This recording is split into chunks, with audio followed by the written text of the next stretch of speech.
Bonjour à tous, vous êtes bien sur Radio Grésivaudan et comme chaque semaine, je vais vous parler de cinéma. Je suis bien entendu Augustin et cette semaine, après avoir parlé de Paolo Sorrentino et de John Landis, je souhaite rester dans le cinéma d'auteur pour parler de Sylvester Stallone. Ça peut paraître bizarre lorsqu'on parle de cinéma d'auteur, de films pour cinéphiles, on pense pas forcément à Stallone. Parce que lorsqu'on pense à Stallone, on pense aux muscles, aux combats et aux problèmes de diction. Pendant les années 80 et 90, Stallone était, aux côtés de Schwarzenegger et Bruce Willis, une icône du cinéma populaire et grand public. Des sagas comme les Rocky ou les Rambo étaient de grands succès dans les salles, et Stallone était vu comme une autre star hollywoodienne, une autre star d'action parmi tant d'autres. Stallone fait pourtant partie des réalisateurs hollywoodiens que l'opinion générale a très mal considérés. Et surtout que l'opinion générale française a très mal considéré.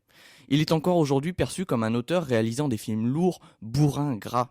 Pourtant, si l'on prend le temps de s'intéresser vraiment à sa filmographie, on comprend que Stallone est un auteur véritable, un artiste avec une vision bien à lui.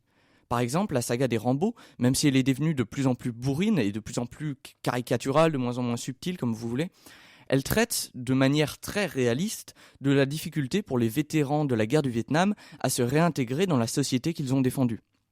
La saga des Rocky, elle, traite de l'ascension sociale dans des milieux avec peu d'opportunités et des changements que l'argent apporte dans les relations avec notre entourage.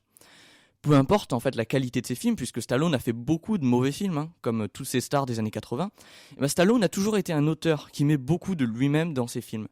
On peut le voir, le sentir, le réalisateur parle de quelque chose qu'il a à cœur. Il est très impliqué dans ses premiers projets qu'il écrit et dans lesquels il a souvent le rôle principal. D'ailleurs, le cinéma de Stallone est plein de performances notables. Par exemple, dans le premier Rambo ou dans Rocky VI, qui sont parmi ses meilleurs films. Donc cette semaine, je voulais parler d'un de ces films que l'on a le plus oublié, mais qui est pour moi très mal représenté. Cette semaine, on va parler de Rocky IV, un film qui se distingue des autres au sein de la filmographie de Stallone, un film qui a été assez mal, voire très mal reçu en fait, et pour lequel j'ai personnellement énormément d'affection, je serai prêt à le défendre devant tous ses détracteurs. Je vais vous faire un résumé rapide. Sorti en 1985, Rocky IV suit les aventures du boxeur Rocky Balboa, comme d'habitude, et de son ami Apollo Creed, alors qu'ils sont tous les deux sur le point de mettre un terme à leur carrière. Cependant, Ivan Drago, un boxeur de l'URSS, pousse Apollo Creed à se battre une dernière fois. En excès de confiance, Apollo Creed finit par succomber au coup de l'athlète de l'URSS et meurt sur le ring. Décidé à venger son ami, Rocky demande une revanche entre les États-Unis et l'URSS, dans laquelle il va personnellement affronter le boxeur Ivan Drago en URSS. Et je vous propose d'écouter la bande-annonce. Today, the Soviet Union has officially entered professional boxing. This is not just an exhibition fight. Look, this is us against them. He would like to compete against anyone who is qualified. Drago is the most perfectly trained athlete ever. Whatever he hits, he destroys. He could have stopped the fight.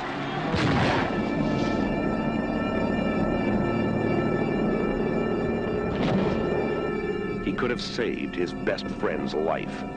I'll never forget you, Apollo.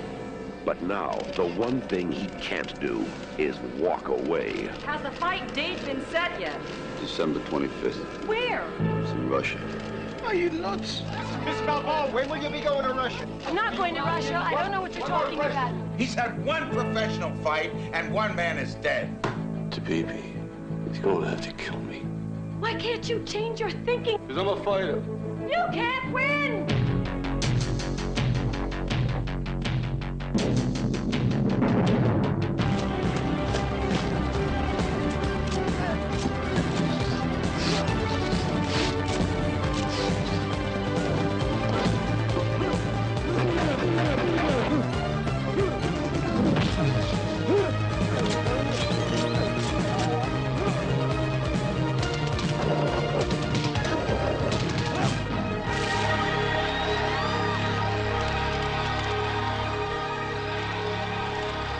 I must break you.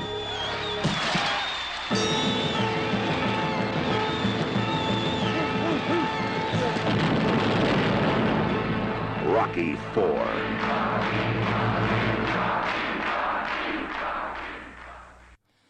La saga Rocky, c'est une saga plein de cœur. Même si la qualité n'est pas toujours au rendez-vous, comme par exemple avec le 5e opus, Stallone a toujours essayé de réaliser des films qui peuvent toucher les gens, parler aux spectateurs et les pousser à faire de grandes choses. Ce sont parmi les films les plus motivants que vous pouvez regarder.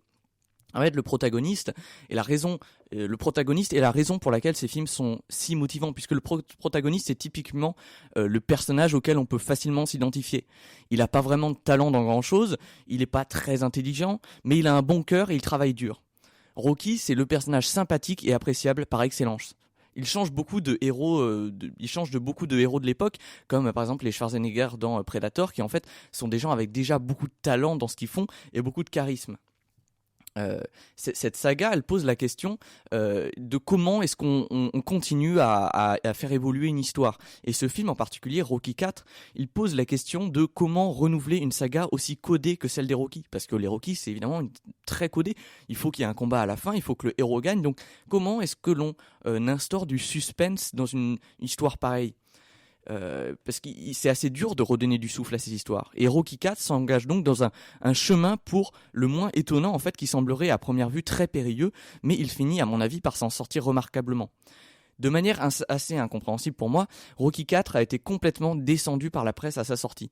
Par exemple, le film a été nommé 9 fois aux Razzie Awards, la compétition récompensant les pires films, qui d'ailleurs, à mon avis, a une vendetta personnelle envers Stallone qui est complètement incompréhensible. Le film a pourtant été un succès public immense, mais cela encourage parfois la critique à se démarquer en fait du ressenti populaire, ce qui est le cas avec le cinéma de Stallone. C'est en fait un peu l'histoire de la carrière de Stallone, qui s'est souvent fait moquer par la critique, mais que le public, vraiment intéressé par son cinéma, apprécie beaucoup. Stallone, c'est une figure qu'il fait bon de ne pas aimer quand on se prétend cinéphile, mais en fait c'est complètement ridicule. Le postulat de départ de Rocky IV, c'est la raison pour laquelle ce film est perçu comme un nanar, un film mauvais sympathique, qu'il est amusant de regarder. Rocky, dans le film, devient une pierre angulaire du conflit entre l'URSS et les États-Unis. À première vue, on quitte un peu le point de vue simpliste et intimiste qui a fait le succès des opus précédents pour parler de quelque chose de beaucoup plus large.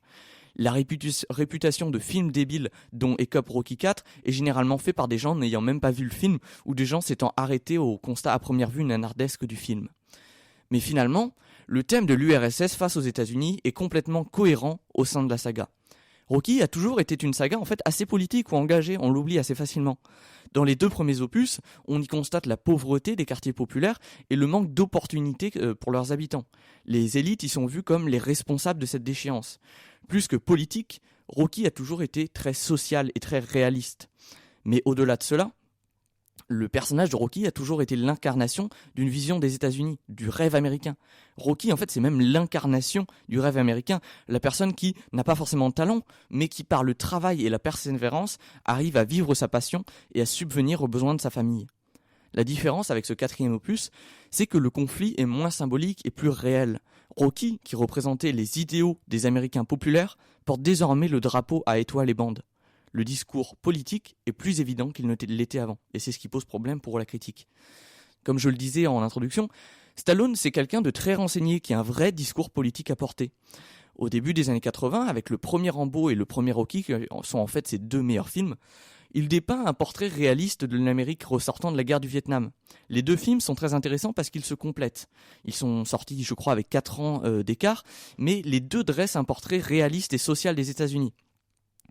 Le film Rocky est plein d'optimisme, alors que Rambo est la vision pessimiste de l'imaginaire de Stallone. Donc Rocky IV ne symbolise pas l'arrivée de la saga dans la politique, mais plutôt un changement de direction dans la façon dont on traite la politique. Également, d'un point de vue historique, le film est très intéressant à analyser. Par exemple, le film prend appui sur l'histoire réelle des combats entre Joe Louis et Max Schmeling. Pour ceux qui ne connaissent pas, donc c'est pas forcément extrêmement connu aujourd'hui, mais en 1936 et en 1938 sont organisés des combats entre ces deux combattants. L'un est afro-américain et représentant les États-Unis, donc Joe Louis, et l'autre est blanc et représentant l'Allemagne nazie, Max Schmeling. Et donc cette confrontation était évidemment extrêmement médiatisée et avait un très fort impact culturel et symbolique sur le conflit entre les États-Unis et l'Allemagne nazie. Pour l'anecdote, Max Schmeling gagne par KO au 12e round le premier combat et Joe Louis prendra sa revanche en mettant KO Max Schmeling au premier round du 2e combat.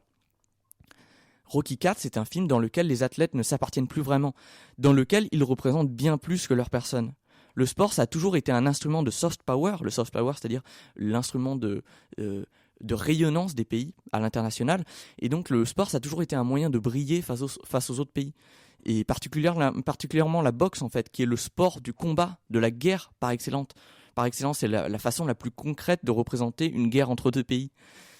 Rocky IV sort en 1985, ce qui n'est pas anecdotique puisque c'est durant les années Reagan et ça a vraiment une importance. Les années Reagan, elles marquent une période, donc les années durant lesquelles Ronald Reagan était au pouvoir aux États-Unis, c'est une période durant laquelle l'Amérique revient à une posture agressive vis-à-vis de l'URSS, l'URSS, elle peine à cause de nombreux problèmes internes, notamment économiques.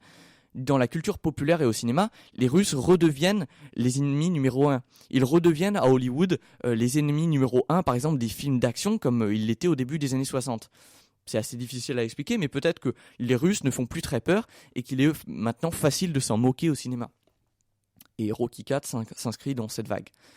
À la fin du film, Rocky, évidemment, bat le boxeur russe. Mais ce qu'il y a d'intéressant, c'est que Rocky le bat en se soumettant à la méthode russe.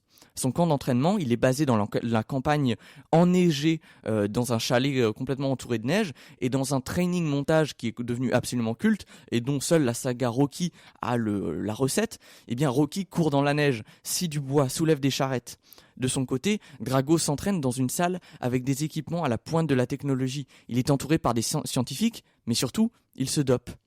C'est donc Rocky qui s'entraîne comme un vrai Russe, qui vit la vie du prolétaire qu'il a toujours été. C'est donc bien lui, évidemment, qui finit par battre Drago, mais surtout qui est acclamé par le peuple russe à la fin du combat. De son côté, Drago se rebelle contre ses dirigeants, criant qu'il se bat pour lui-même et non pas pour une nation. Dans un film qui le représente comme une machine sans cœur, il montre enfin qu'il est humain.